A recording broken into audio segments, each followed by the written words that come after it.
Person one loves person two. Guess what? Shenanigans ensue. Person one hates person two. Guess what? Still shenanigans ensue. Person one fake dates person two. Guess what? You guessed it. Shenanigans ensue. Co-host one reports to co-host two. The name of the show? Shenanigans ensue. Yeah. Hello, I'm Jasmine. And I'm Jane. And welcome to Shenanigans Ensue. A podcast where this is modern times. There ain't supposed to be miracles no more. It's too early for me to be falling apart. I know, I'm already losing it. Okay. Let me keep it together. Goodness. Okay. Each episode we'll watch a rom-com and discuss its merits as a member of the rom-com genre. We'll cover well-worn classics, hidden gems, and everything in between. We'll give you our unsolicited opinion on every trope, caper, and flim-flam the film used or maybe abused. And of course, the shenanigans! Oh my word. The shenanigans of this movie even existing. Goodness. This movie has so many shenanigans. Incredible. Unfathomable. And what is that movie? Oh, yes. Moonstruck. Yes, we are doing Moonstruck. Yeah, so, what do you even say about Moonstruck? I will say that we were both unaware that this movie existed, and we have complex feelings now that we do know of its existence. That's what I will say. Yeah. I think that the best way to get everyone into this is to kind of basically give you all I had going in. Jane suggested this movie, and I Googled it quickly, saw Sharon Nic Cage, and said sold. So that's where I was coming from. And then day of, I go to open it up on my video player, and the synopsis says, quote, a slice of life comedy in which a Brooklyn widow who is already engaged to her late husband's best friend accidentally falls in love with a one-handed misfit baker, winner of 3 Oscars. Some of the What? detail. I also feel like they really buried the lead on that. It's not like a one-handed misfit baker. It's the dude's brother who she's engaged to. Like, this is... And that's part of the central conflict of the entire plot, that it's her fiancé's brother.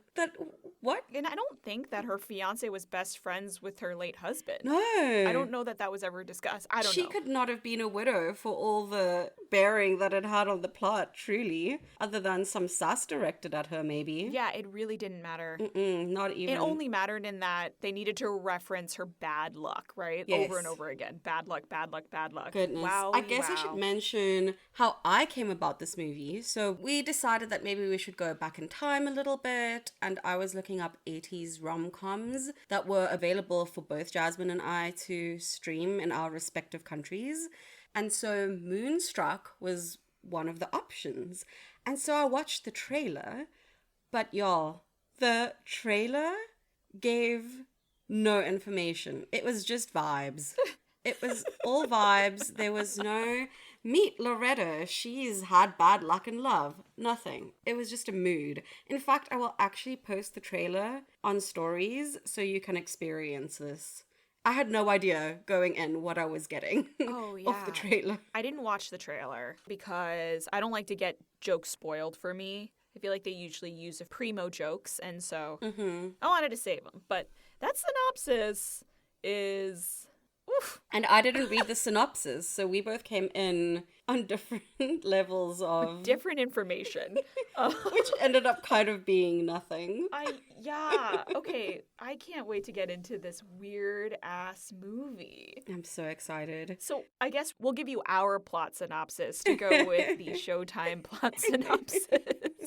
Okay. So widow Loretta gets a second chance at love when Johnny proposes to her before going to see his dying mother in Sicily. Johnny asks her to get in touch with his brother Ronnie and convince him to go to the wedding because they fell out several years ago. However, when Loretta meets Ronnie, there is an undeniable attraction. Shenanigans Shenanigans ensue. Yes, they do. It is. Wow. I don't even know what to say.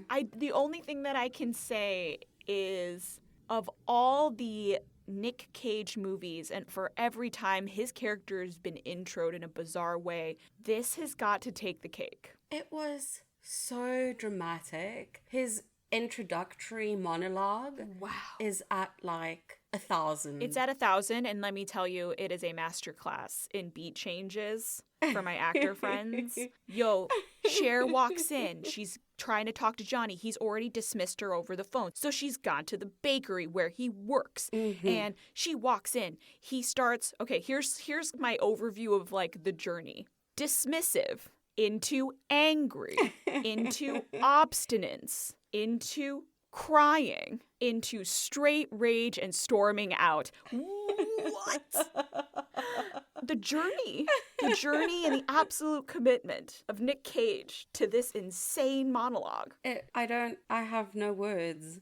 And then it just continues to build to the point, are we like 20 minutes into the movie? And they are making love. We just like, that's it. We done. Really? This is what's And, like, happening. I kind of love it. All the women around him are like weirdly attracted to him. Yes. And then he stormed off. And so Loretta goes upstairs and she's like, you need to relax. I'm going to make you something to eat. And then he's like, oh, I don't like this thing you're making. She's like, it doesn't matter. You're going to eat it. Oh, he likes his steak to be well done, which first of all... Oh, that's what it was. And then secondly, she's like, you'll eat it medium rare. The blood will nourish your blood or something. Something super dumb, but she's really, really rough with him, and he loves it. It's so funny. Okay, so just so people understand, this is like early Nic Cage and like obviously young Cher. So Nic Cage, this entire movie, is giving me real Jeremy Allen White vibes. And in case you don't recognize the name, he's the guy who plays the eldest brother Lip in Shameless and also the main character in The Bear. Obsessed with him. I don't know what it is about Nic Cage in this movie and Jeremy Allen White in general, but something about these two. They're not conventionally attractive, but they can get it. I think you were attracted by the rage. It's a little bit, I think both of them, it's just they're a little angry and I'm like, okay. I don't know what that says about me, but I'm like weirdly into whatever energy they're giving out in their performances. Oh my word. So bizarre. Such a bizarre... This movie doesn't even have a meet cute. No. I mean, you can't call that a meet cute. He's like angrily facing away from her to the oven where he's baking bread, and they basically just start screaming at each other. Like, that's... Yeah, it's not a meet cute if one of the characters immediately goes into a monologue. There's like too much history already. She's meeting him for the first time and there's too much history. I don't know how they managed. What a wild ride. I guess since we both are just at a loss for words most of the time, let's hit the tropes and then like see how we feel. Well, I have a good idea how I'll feel and it's still confused. Okay. So we have love triangle, throwing a drink in someone's face, a secret romance, bad boy broody man, dogs being super extra, falling asleep by accident, and one of our favorite tropes, a makeover.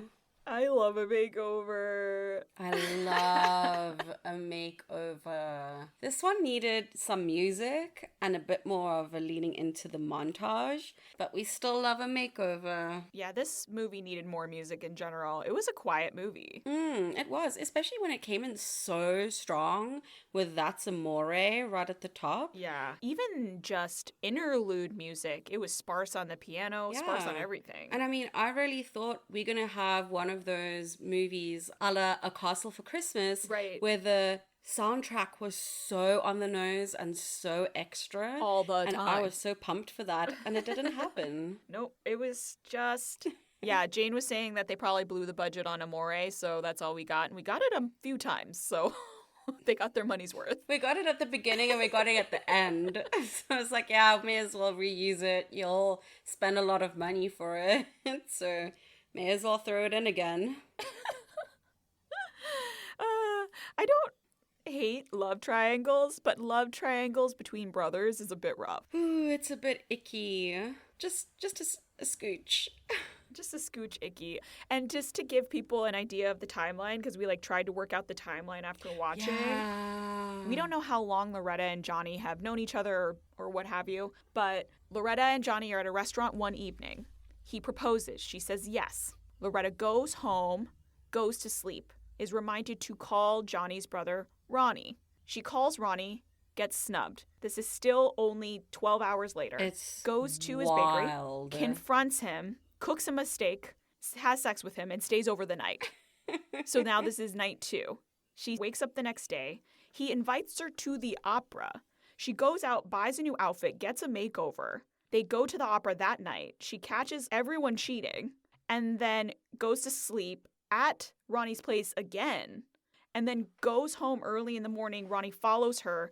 Johnny's come back from Italy inexplicably, and they break up, and now she gets engaged to Ronnie. In the same morning. 2.5 days. Never mind the same morning, within the space of the same 10 minutes, this is happening. It's wild. Adding to the wildness of this is the fact that Ronnie uses Johnny's pinky ring that Johnny gave to Loretta as her engagement ring to be his engagement ring. It's just so messy. It's so messy.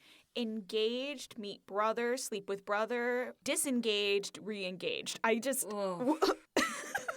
I got whiplash from the trajectory of her life. This happened in what was it? Was it 72 hours? Something like that. Are we being generous with 72? Yeah. 48 hours encompasses meeting the brother and then staying over after the opera, essentially. Right. This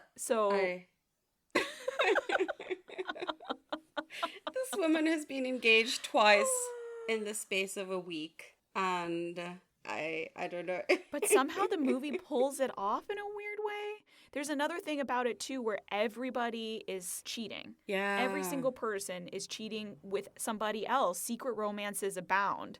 And by the time we got towards the end, where the mother is kind of having a secret little dinner, it was accidental and more or less pretty innocent. Mm-hmm. But by the time we'd gotten to that, Jane and I, we both hate when there's love triangle cheating things. Yeah. And we got to that point where we're like, yeah, no, she deserves it. Get yours, girl. We're already just so desensitized. Mom. Yeah.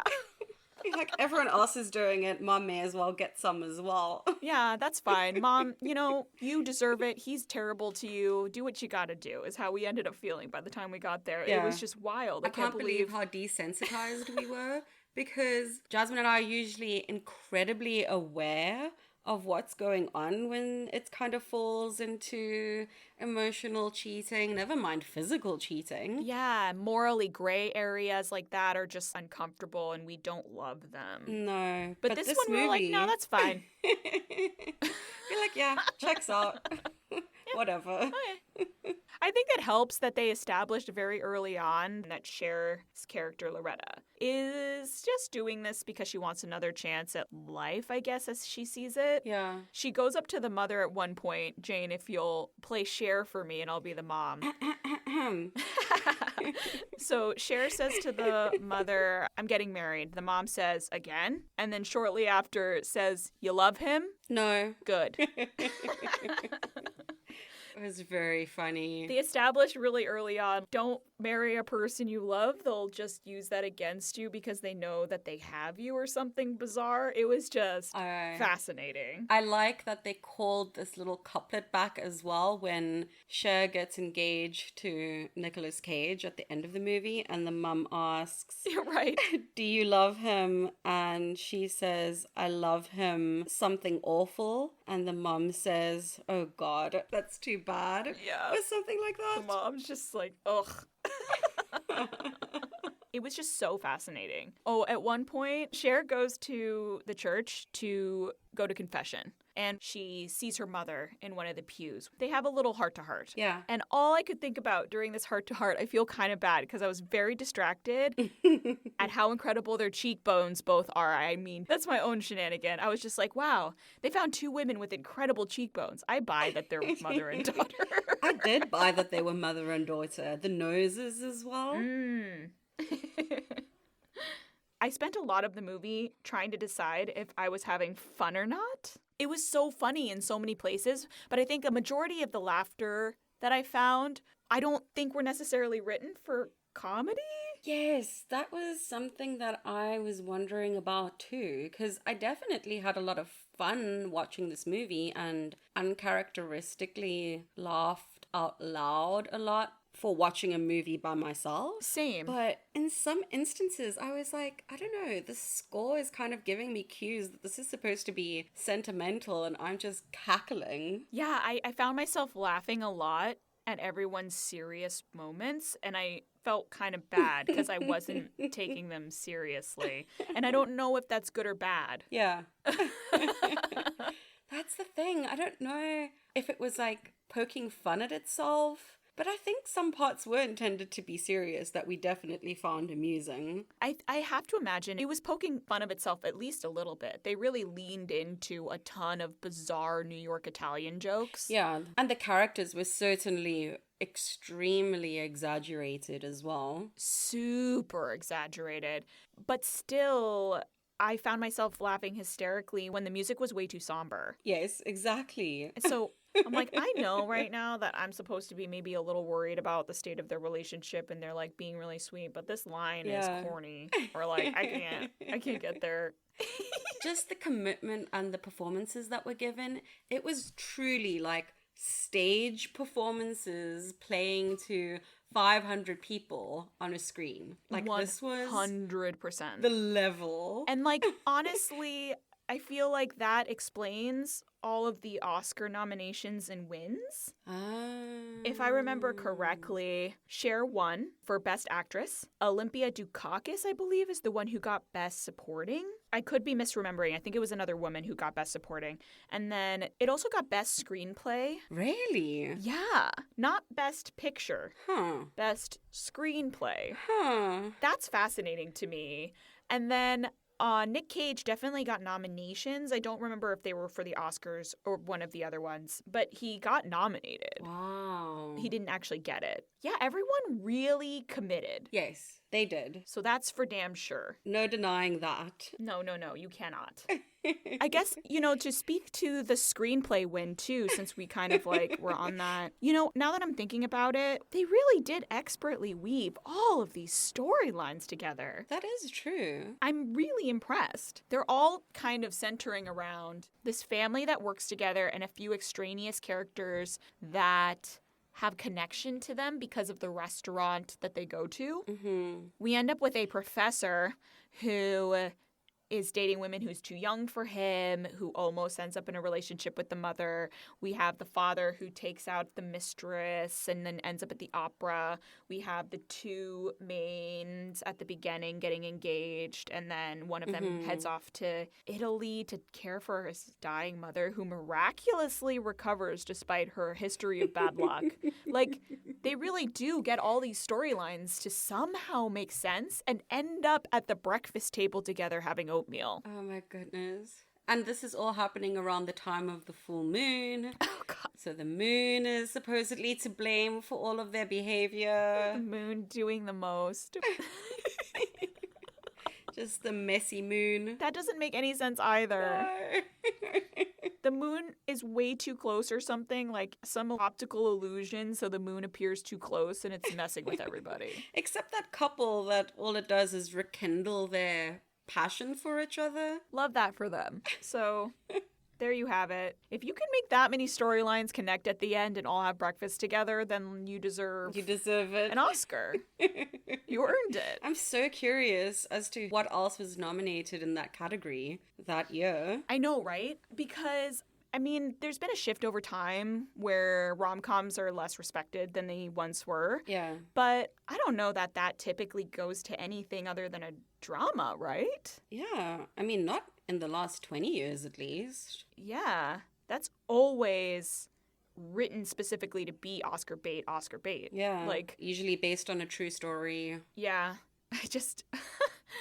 Ooh. Okay. Well, I don't know. I don't need to necessarily go into the tropes too much. We could maybe talk some more about The Makeover because that was fun. No, I think I'm good on the tropes. But yeah, it was lots of fun. Yeah, I just think, the whole thing was so bizarre. I guess just to briefly go over it, Ronnie confesses in the morning that he's only ever loved two things, opera and her. So if he could have the two at one time, then he could deal with his brother marrying her. So he invites her to the opera that night, and number one, she asks, hey, where's the Met?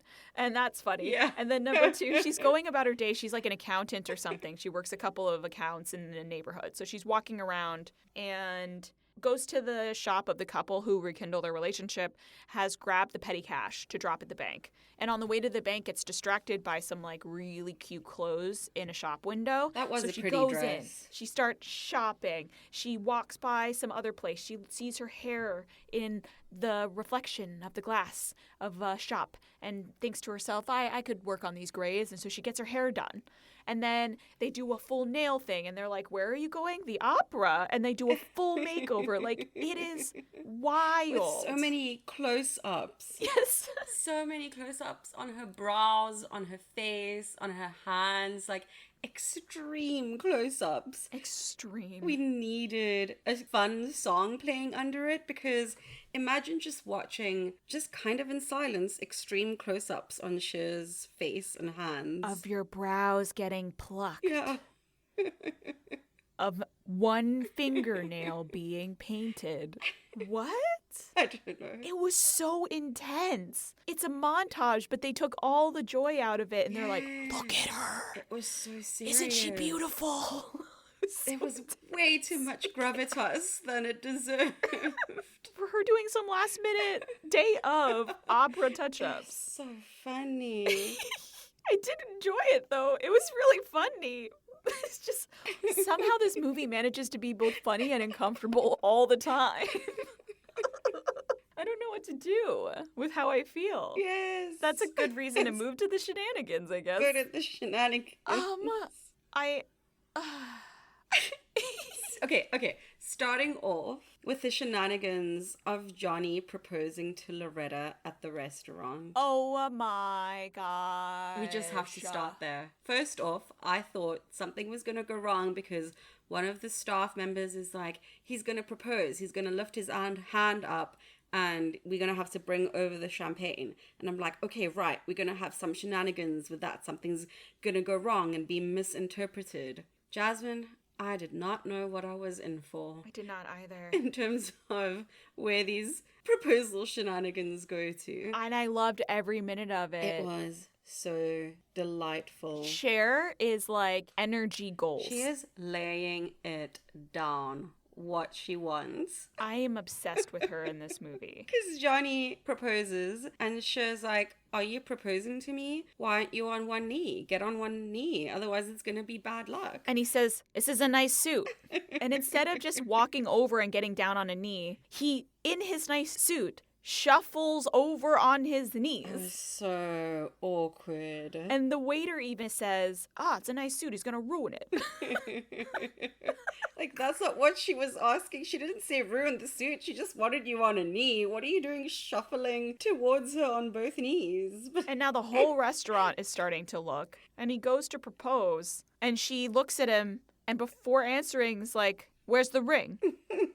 And he's like, what? And she's like, you have to have a ring. And he's like, and everyone's staring. It's so uncomfortable. She makes him take off the pinky ring, and she uses it as her engagement ring, but it doesn't fit her ring finger. She wears it on her middle finger the entire film. It was just wild.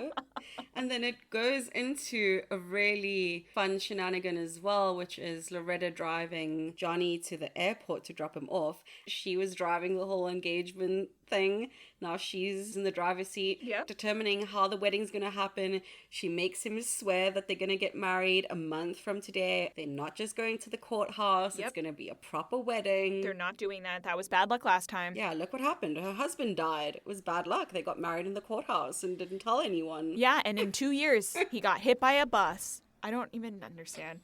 Which then moves us into the next incredible shenanigan. He gets on the plane. This is still the time where you could actually go all the way up to the gate. So she's all the way at the gate, watching the plane taxi away. There's an old babushka She's got her head wrapped. She turns to Cher. Do you have someone on the plane? And Cher's like, yeah, my fiance. She's like, oh, because I cursed it. What? And then she goes on for a solid 30 seconds That whole monologue about how was she's just- cursed the plane and her sister who stole her man but never even loved him. She just took him because she could. And then it all culminates in Cher saying, I don't believe in curses. And the old woman saying, yeah, me neither. It was just amazing. I don't know why that was there. I don't know what that contributed because this don't. woman never comes back, but I loved it. I loved it so much. It really doesn't contribute anything except for just mood. This movie is serving us mood. And I'm not mad. And I was waiting for her to come back. Yeah. And she just never did. Yeah. And I was like, okay.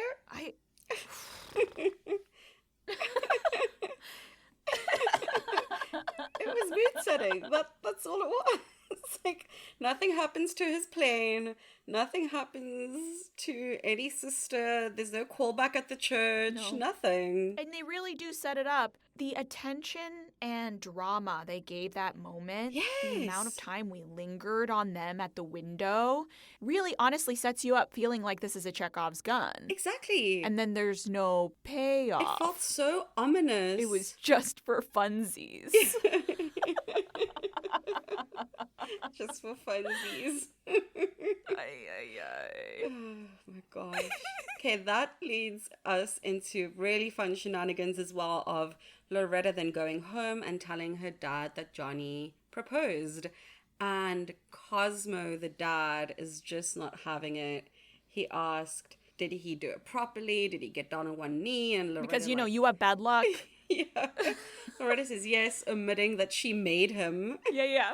But that doesn't matter. He did it. That's true. So he does say to her, which I loved, I'm paraphrasing, it's not a perfect quote, but he says, your mother and I were married 52 years. Nobody died. You got married 2 years and somebody died. You got bad luck. Don't do it. What a way to blame her. Marriage not for you. My word. And every single time she says to somebody, I'm getting married, the first thing everyone says is, again?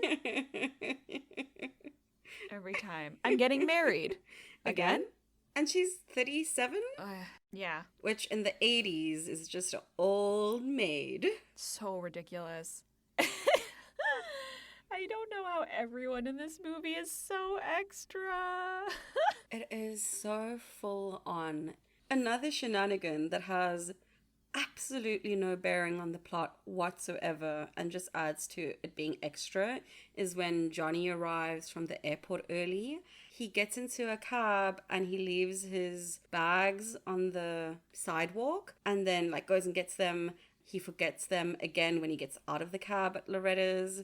Then when he goes in and the mom is like, are you moving in? And Johnny's like, no, I came from the airport. And then as he goes to leave, he almost forgets the suitcases again. He's just leaving his suitcases everywhere. I don't know why he carries so much stuff with him if he doesn't care about it.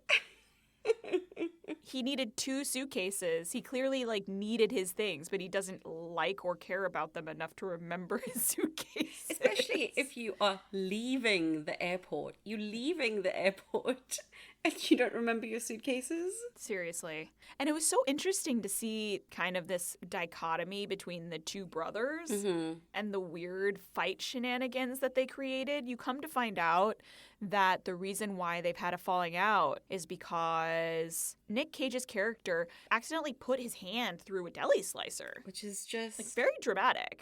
But it has nothing to do with his brother at all. His brother didn't cause it. His brother didn't really start a fight with him or anything that day to get him distracted. Even if he did, that's not a reason. And then he loses his fiance. So he lost his hand and he lost his fiance and he had to blame someone. So he's blamed his brother. And that's what's caused them not to talk in however many years it was. It doesn't make any sense. No. And he plays it like it's the most serious thing in the world. What adds to me being unable to take this very serious thing seriously is the fact that Nic Cage's fake hand is is just so bad. So bad. And yet they insist on doing so many extreme close-ups on it. And I'm just laughing. Yep.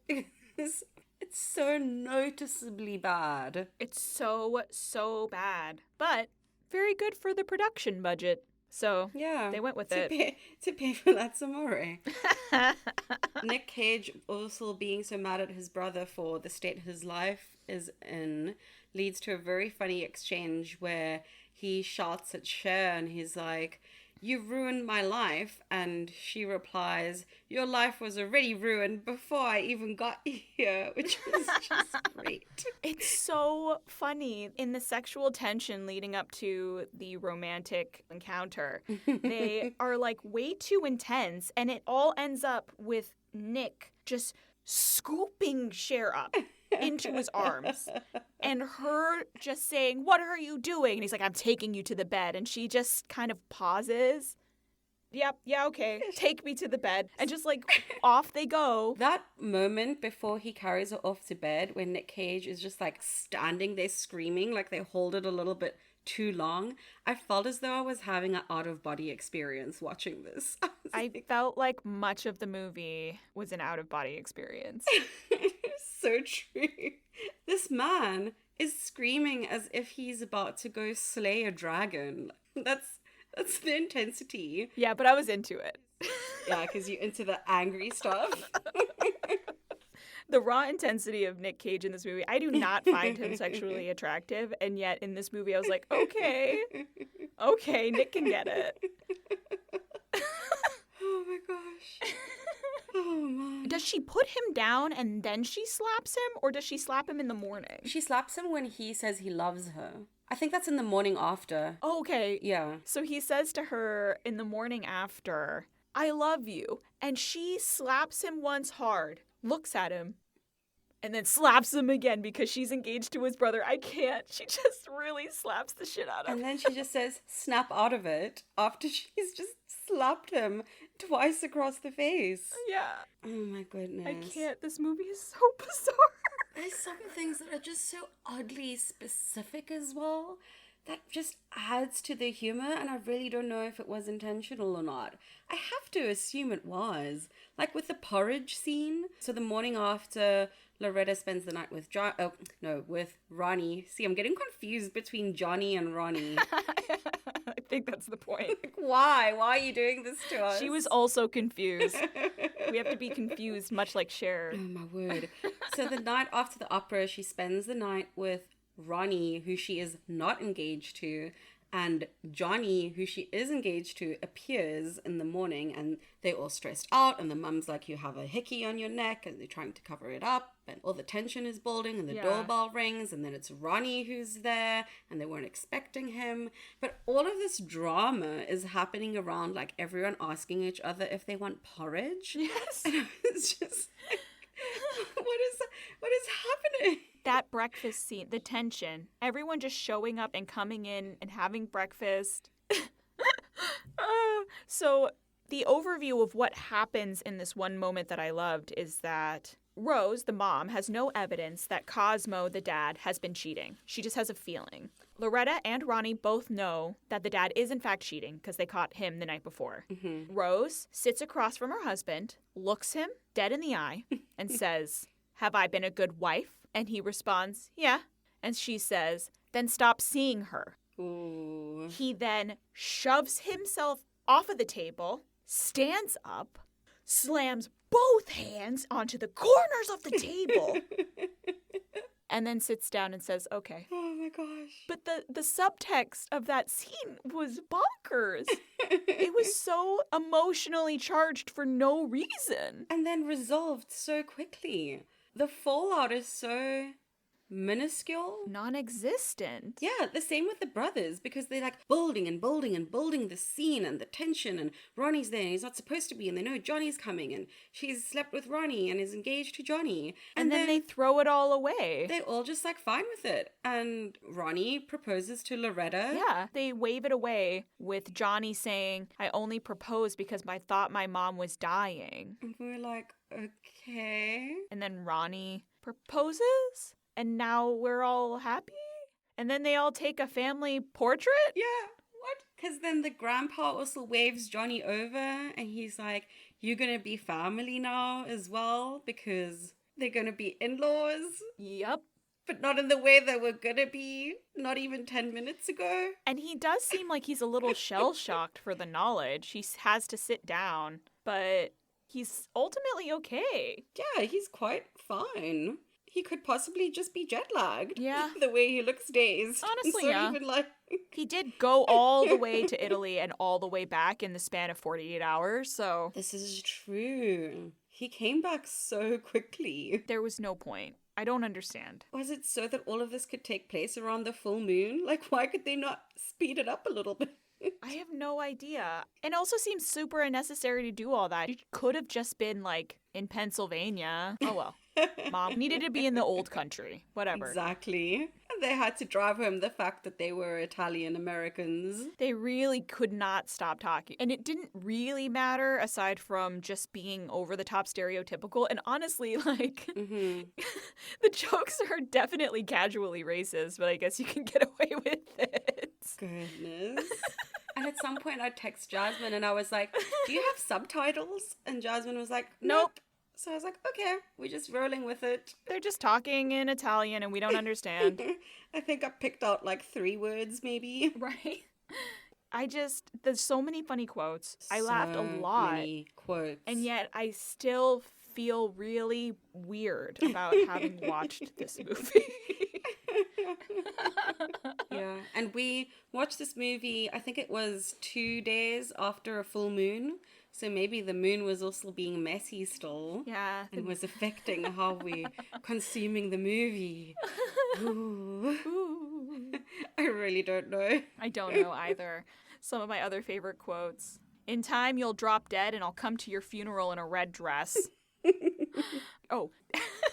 At the beginning, and I don't even remember the context, but somebody says, kiss my aspirations. Oh my gosh, I missed that. And I really delighted in that one. And the last one that I had written down was one of the women who has a crush on Ronnie says after he storms out, I loved him. I never told him, though. He could never love anybody since he lost his hand and his girl. It's just... I don't think that was supposed to be funny, and we both laughed so much at I don't that. think so. Partly because it's just these 2 random women facing directly to camera, not even talking to each other. And this is the line, and we never see them again.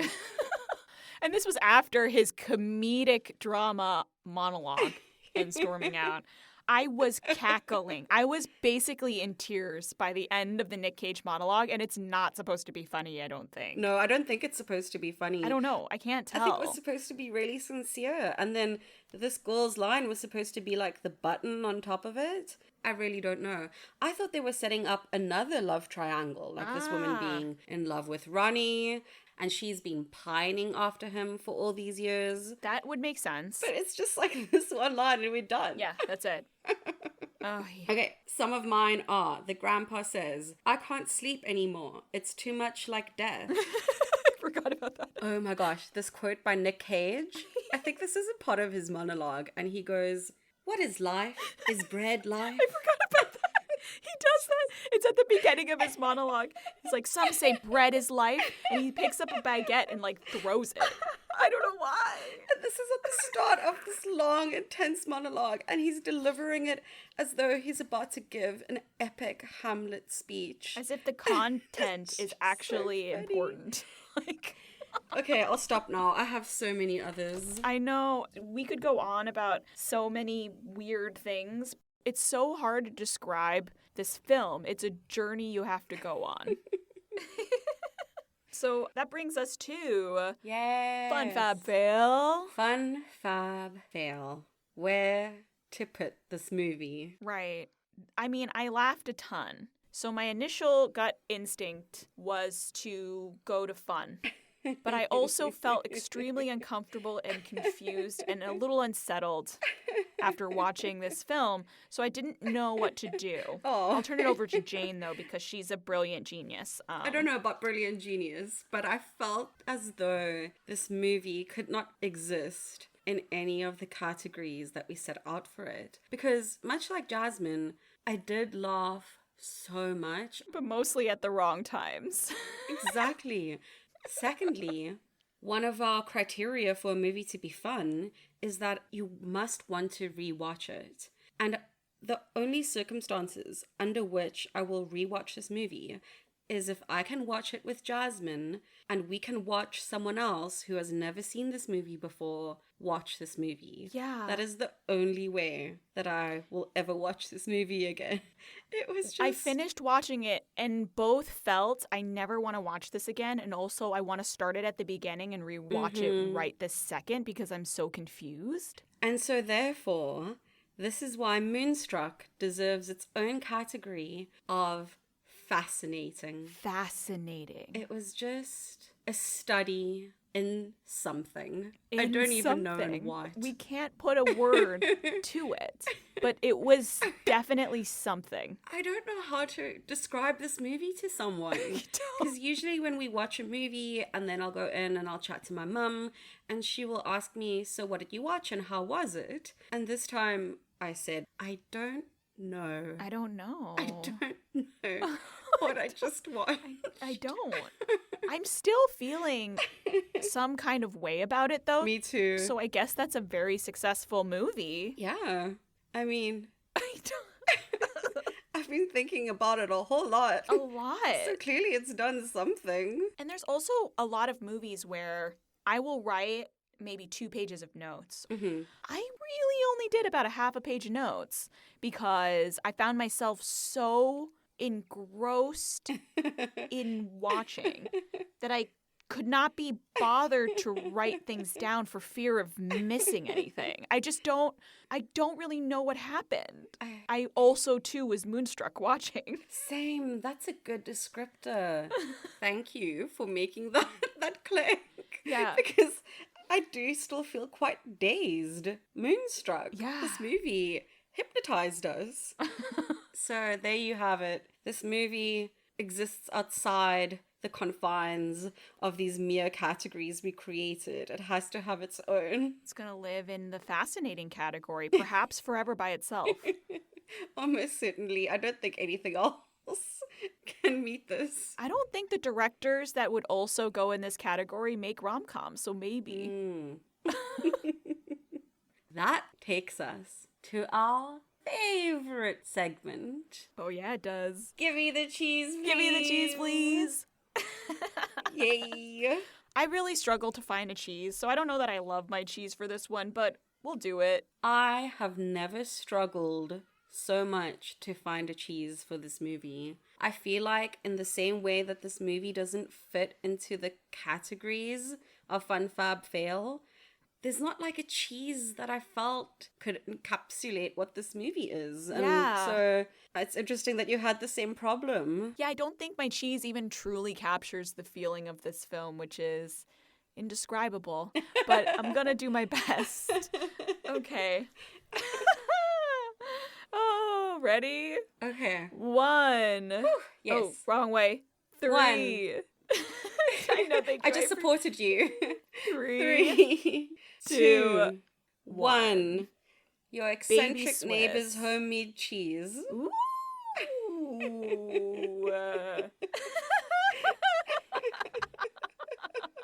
It was a struggle.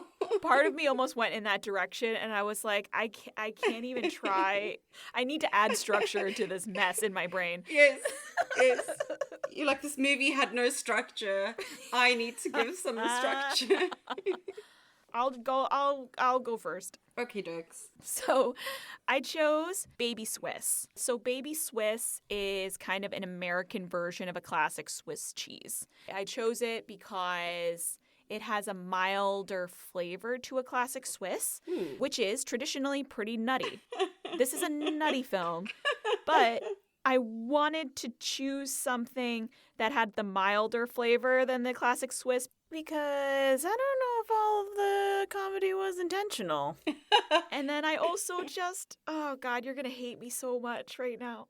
So I chose a Swiss because it too is moonstruck with all of the little moon-shaped holes in it.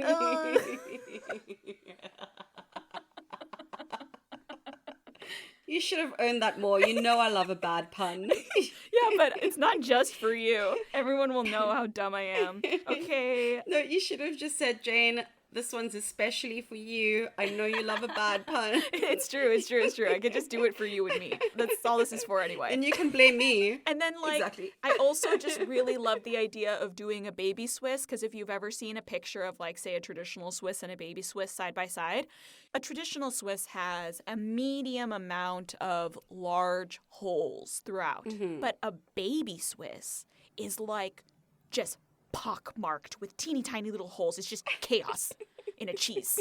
And so, which is what this movie was. I feel like it's a visual representation of how I felt, which was just like chaotic and uncomfortable looking at all the holes. I wish you could see me, because as you're talking, I'm just like grinning and nodding along like a madman. Yeah. I hope that I captured the feelings in my heart enough for everyone to understand where I'm coming from. I think you did. Or at least I understood it. That's really what matters to me.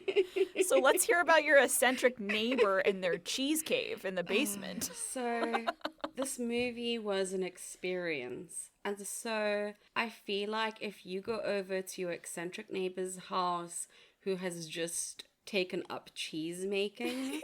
He's new to it as well. Yeah, exactly. You don't know what's happening. You don't know if you are safe, but somehow it's still enjoyable because they have a lot of odd hobbies. You don't know if you're safe is a really good way to describe this film.